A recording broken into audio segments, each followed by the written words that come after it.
എന്താണ് ശരിക്കും നിക്ഷേപം?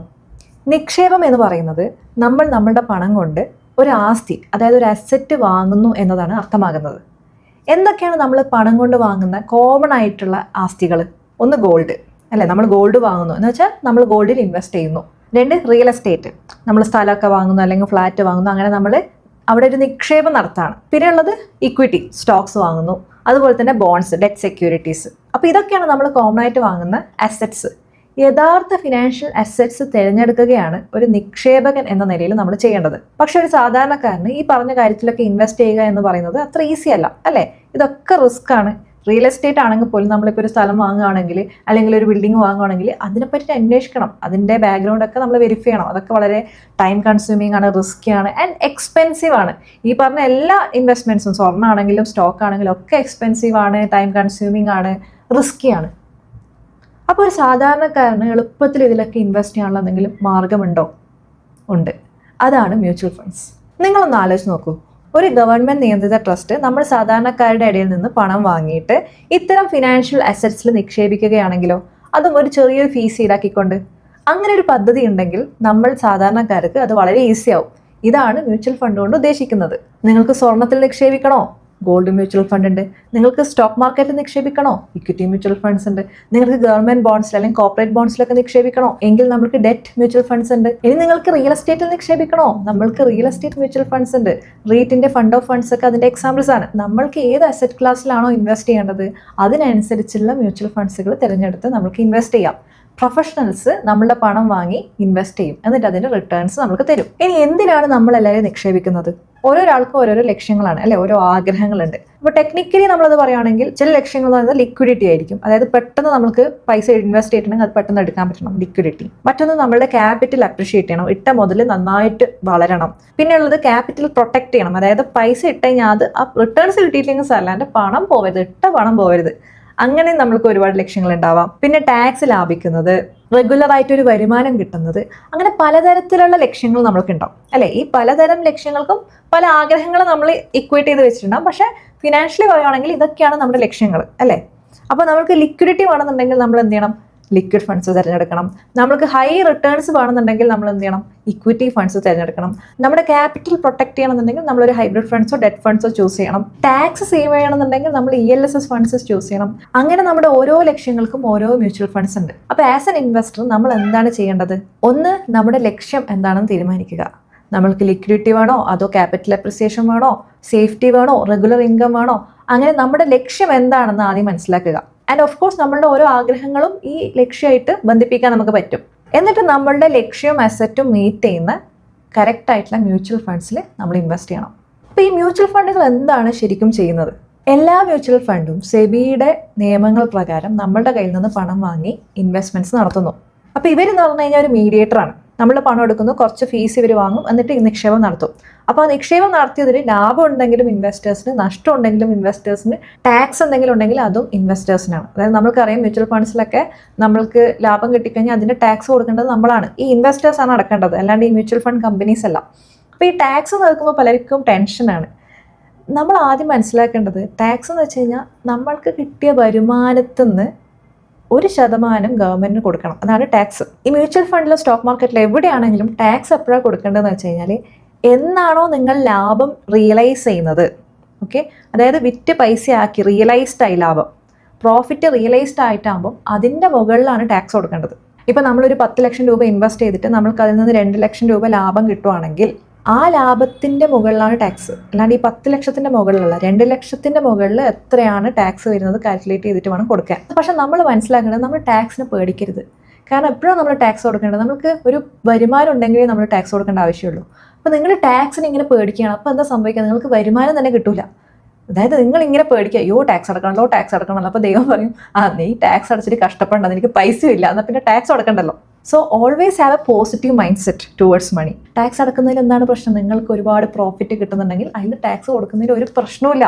ഇതെല്ലാവരും കൊടുക്കുന്നത് ഗവൺമെൻറ് റൂളാണ്, ടാക്സ് കൊടുക്കണം എന്നുള്ളത്. കാരണം ദിസ് ഇസ് വെരി ഇമ്പോർട്ടൻറ്റ്. പലരും ടാക്സിനെ പേടിക്കുന്നു. ടാക്സ് നിങ്ങൾ പേടിക്കരുത്. It's a negative thinking actually. ടാക്സിനെ പേടിക്കുക എന്ന് വെച്ച് കഴിഞ്ഞാൽ ടാക്സിനെ പേടിക്കേണ്ട ആവശ്യമില്ല. വരുമാനം വന്നാലേ ടാക്സ് അടക്കേണ്ടതുള്ളൂ. അപ്പോൾ വരുമാനം വരട്ടെ, നിങ്ങൾക്ക് ടാക്സ് അടക്കാൻ പറ്റട്ടെ, അങ്ങനെ ചിന്തിക്കേണ്ടത്. അപ്പോൾ നമുക്ക് മ്യൂച്വൽ ഫണ്ടിലേക്ക് വരാം. അപ്പോൾ മ്യൂച്വൽ ഫണ്ട് നമുക്കൊരു മീഡിയേറ്റർ ആയിട്ടാണ് വർക്ക് ചെയ്യുന്നത്. അപ്പം അവർ ഇൻവെസ്റ്റ് ചെയ്തിട്ട് ലാഭം കിട്ടിയാലും നമ്മൾക്ക്, നഷ്ടം കിട്ടിയാലും നമ്മൾക്ക്, ടാക്സ് എന്തെങ്കിലും ഉണ്ടെങ്കിലും അതെല്ലാം ഇൻവെസ്റ്റേഴ്സിനാണ് വരിക. അപ്പോൾ ഞാനിവിടെ നഷ്ടം ഉണ്ടെങ്കിലും ഇൻവെസ്റ്റേഴ്സ് എന്ന് പറഞ്ഞുകൊണ്ട് ചില ആൾക്കാർക്കുള്ളിലൊരു ഭയം ഉണ്ടാവും. അയ്യോ അപ്പോൾ നഷ്ടം പറ്റിക്കഴിഞ്ഞാലോ? നമ്മൾ ആദ്യം നമ്മുടെ മനസ്സിൽ നിന്ന് നെഗറ്റീവ് ചിന്തകൾ അങ്ങോട്ട് മാറ്റണം. ഞാൻ മനസ്സിലാക്കുന്നത് എല്ലാ ഇൻവെസ്റ്റ്മെൻറ്റും, മ്യൂച്വൽ ഫണ്ട് മാത്രമല്ല, ഏത് ഇൻവെസ്റ്റ്മെൻറ്റിലും ഒരു റിസ്ക് ഉണ്ട്. റിയൽ എസ്റ്റേറ്റിലാണെങ്കിലും റിസ്ക് ഉണ്ട്. അപ്പോൾ റിസ്ക് ഇല്ലാത്തൊരു ഇൻവെസ്റ്റ്മെൻ്റ് ഇല്ല. അപ്പം നമ്മളെപ്പോഴും ഒരു when we are open our mind towards money, then money will come. അപ്പോൾ മ്യൂച്വൽ ഫണ്ട്സിൽ ഡെഫിനറ്റ്ലി റിസ്ക് ഉണ്ട്. എന്ന് വെച്ച് മ്യൂച്വൽ ഫണ്ടിൽ ഇൻവെസ്റ്റ് ചെയ്യാണ്ടിരിക്കുന്നത് അതൊരു നല്ല പ്രാക്ടിക്കലായിട്ടുള്ളൊരു കാര്യം ആവണമെന്നില്ല. അൺലെസ് നമ്മൾ ഡയറക്റ്റായിട്ട് സ്റ്റോക്സിൽ നമ്മൾ പഠിച്ച് മനസ്സിലാക്കി ഇൻവെസ്റ്റ് ചെയ്യാൻ നമുക്ക് അറിയെങ്കിൽ കുഴപ്പമില്ല. But still mutual fund has its own benefits. അത് പറയാണ്ടിരിക്കാൻ പറ്റില്ല. നമ്മൾ എല്ലായിടത്തും ഒരു ചാൻസ് ആണ് എടുക്കുന്നത് basically, and we are putting our money in everywhere. ആൻഡ് ഇത് ഏതാ നന്നായി ഗ്രോ ചെയ്യാന്നുള്ളത് ഓൺലി ടൈം ക്യാൻ ഷോസ്. വേറെ ഒന്നിനും നമുക്ക് കാണിച്ചു തരാൻ പറ്റില്ല. അപ്പം നമ്മൾ എല്ലാ അവസരങ്ങളും യൂസ് ചെയ്യുന്നു, ആൻഡ് ബാക്കിയുള്ള കാര്യങ്ങൾ നമ്മൾ യൂണിവേഴ്സിന് വിട്ടുകൊടുക്കുന്നു, അത്രേ ഉള്ളൂ. അപ്പോൾ എപ്പോഴും ഒരു പോസിറ്റീവ് ആറ്റിറ്റ്യൂഡ് ഉണ്ടാക്കണം.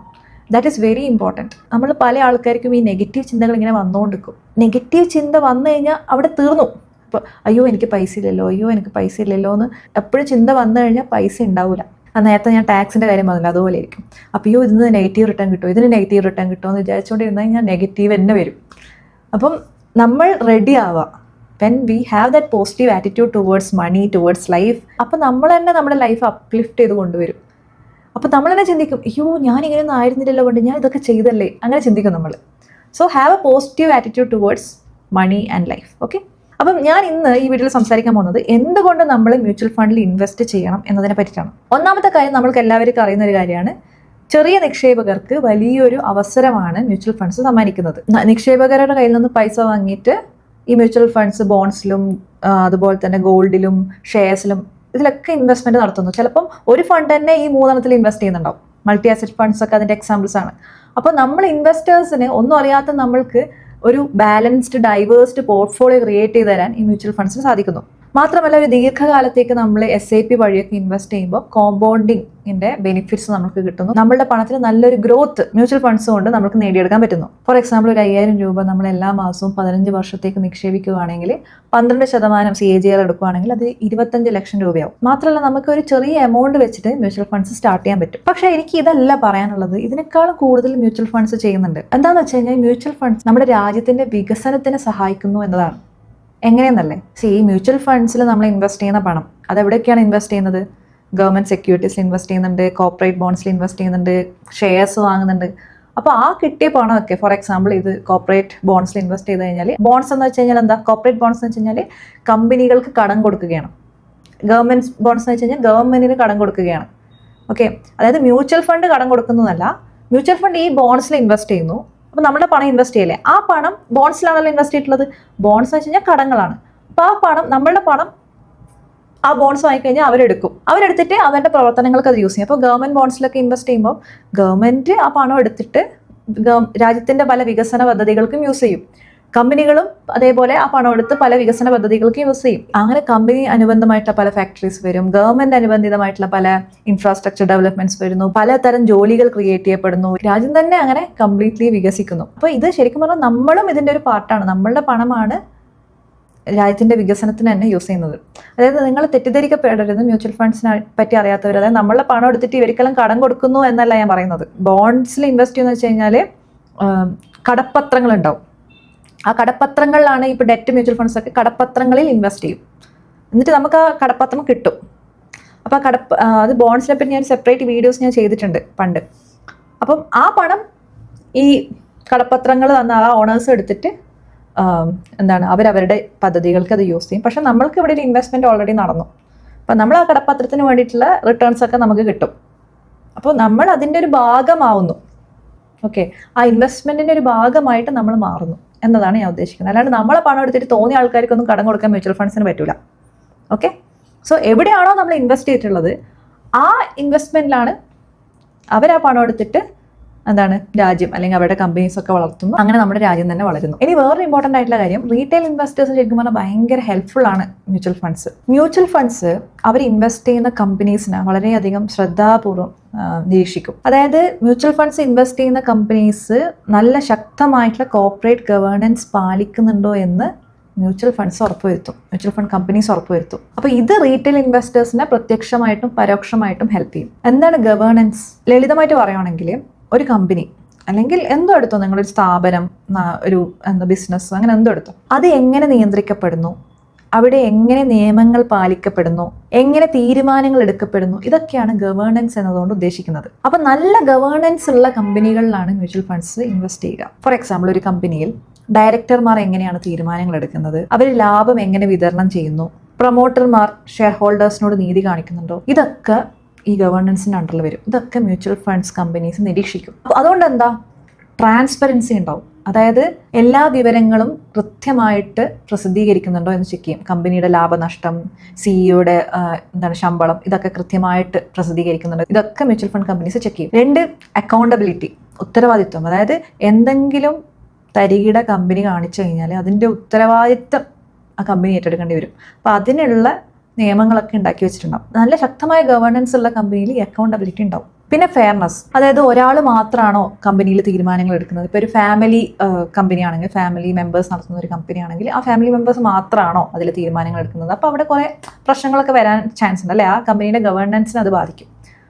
അപ്പം ഇതൊക്കെയാണ് ശക്തമായ ഗവേണൻസ് കൊണ്ട് ഉദ്ദേശിക്കുന്നത്. അപ്പം മ്യൂച്വൽ ഫണ്ട് കമ്പനീസ് ഇത്തരം ശക്തമായ ഗവേണൻസ് പാലിക്കുന്ന കമ്പനീസിലെ ഇൻവെസ്റ്റ് ചെയ്യുള്ളൂ. ഇപ്പോൾ മോശം ഗവേണൻസ് പാലിക്കുന്ന കമ്പനി ആണെങ്കിൽ അവർ പണം ഇൻവെസ്റ്റ് ചെയ്തിട്ടുണ്ടെങ്കിൽ അത് പിൻവലിക്കും. അവർ ചെക്ക് ചെയ്യുമ്പോൾ പിന്നീട് അങ്ങോട്ട് അവരത് പാലിക്കുന്നില്ല എന്നുണ്ടെങ്കിൽ മ്യൂച്വൽ ഫണ്ട്സ് കമ്പനീസ് പണം പിൻവലിക്കും. പിന്നെ ഷെയർ ഹോൾഡേഴ്സ് മീറ്റിംഗിലൊക്കെ നീതിയുള്ള തീരുമാനങ്ങൾക്ക് വേണ്ടി കൃത്യമായിട്ട് വോട്ട് ചെയ്യും. നമുക്കറിയാം, സ്റ്റോക്ക് മാർക്കറ്റിലൊക്കെ നമുക്ക് ഇൻവെസ്റ്റ് ചെയ്യുന്നുണ്ടെങ്കിൽ ഓരോ കമ്പനീൻ്റെയും ഷെയർ ഹോൾഡേഴ്സ് മീറ്റിങ്ങിൻ്റെ റിക്വസ്റ്റ് ഒക്കെ വരും അല്ലേ, ആരെങ്കിലും അറ്റൻഡ് ചെയ്യാറുണ്ടോ?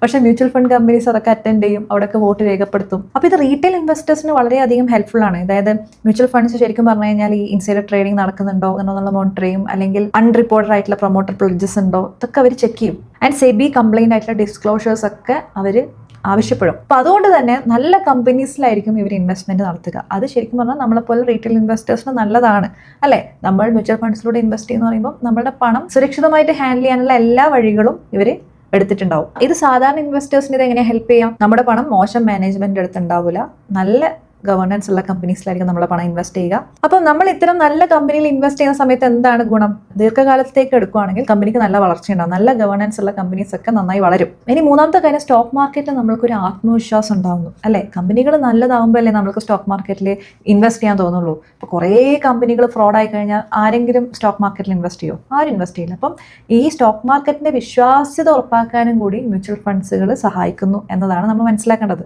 അപ്പോൾ ഈ ഡയറക്റ്റ് സ്റ്റോക്ക് മാർക്കറ്റ് ഇൻവെസ്റ്റ്മെന്റ് അപേക്ഷിച്ച് മ്യൂച്വൽ ഫണ്ടിലൂടെ ഇൻവെസ്റ്റ് ചെയ്യുമ്പോൾ ഉള്ള ഗുണം എന്ന് വെച്ച് കഴിഞ്ഞാൽ നമ്മുടെ പണത്തിന്റെ ഒരു വാച്ച് ഡോഗ് ആയിട്ട് മ്യൂച്വൽ ഫണ്ട്സ് പ്രവർത്തിക്കും. നമ്മുടെ പണം സുരക്ഷിതമായിട്ട് നന്നായിട്ട് നിയന്ത്രിക്കപ്പെടുന്ന കമ്പനീസിൽ ഇൻവെസ്റ്റ് ചെയ്യും. ഇനി വേറെന്ന് വെച്ച് കഴിഞ്ഞാൽ മ്യൂച്വൽ ഫണ്ടിലൂടെ നമ്മൾ പണം ഇൻവെസ്റ്റ് ചെയ്യുന്ന സമയത്ത് ഒരുപാട് ജോലികൾ ഉണ്ടാവുന്നു, എക്കണോമിക് ഗ്രോത്ത് ഉണ്ടാവുന്നു. നമുക്കറിയാം മ്യൂച്വൽ ഫണ്ട്സ് തന്നെ ഒരുപാട് ജോലികളുണ്ട് അല്ലേ. കുറേ അനലിസ്റ്റിന്റെ ജോലികളുണ്ട്, ഫണ്ട് മാനേജേഴ്സിന്റെ ജോലികളുണ്ട്. അതുകൂടാണ്ട് നമ്മൾ പണം നിക്ഷേപിക്കുന്ന കമ്പനീസ് വളരുമ്പോൾ ആ കമ്പനീസിലും ജോലികൾ സൃഷ്ടിക്കപ്പെടുന്നു.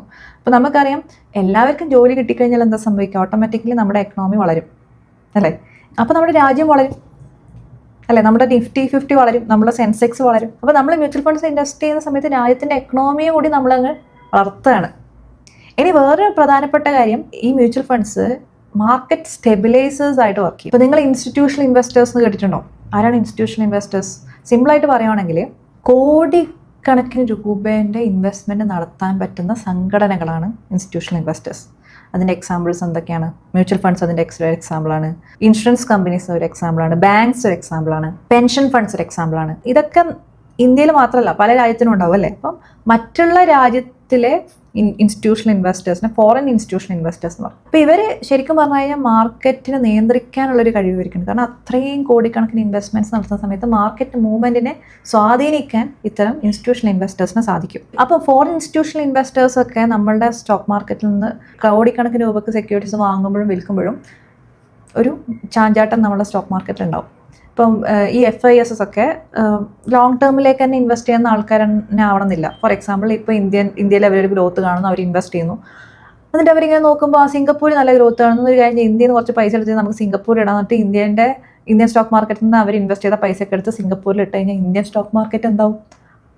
താഴോട്ടേക്ക് പോകും. കാരണം വലിയ പൈസേൻ്റെ ഒരു സെല്ലിംഗ് നടന്നു കഴിഞ്ഞാൽ താഴോട്ടേക്ക് പോകും. അപ്പോൾ ആരാണ് നമ്മളെ ഹെൽപ്പ് ചെയ്യാൻ വരിക?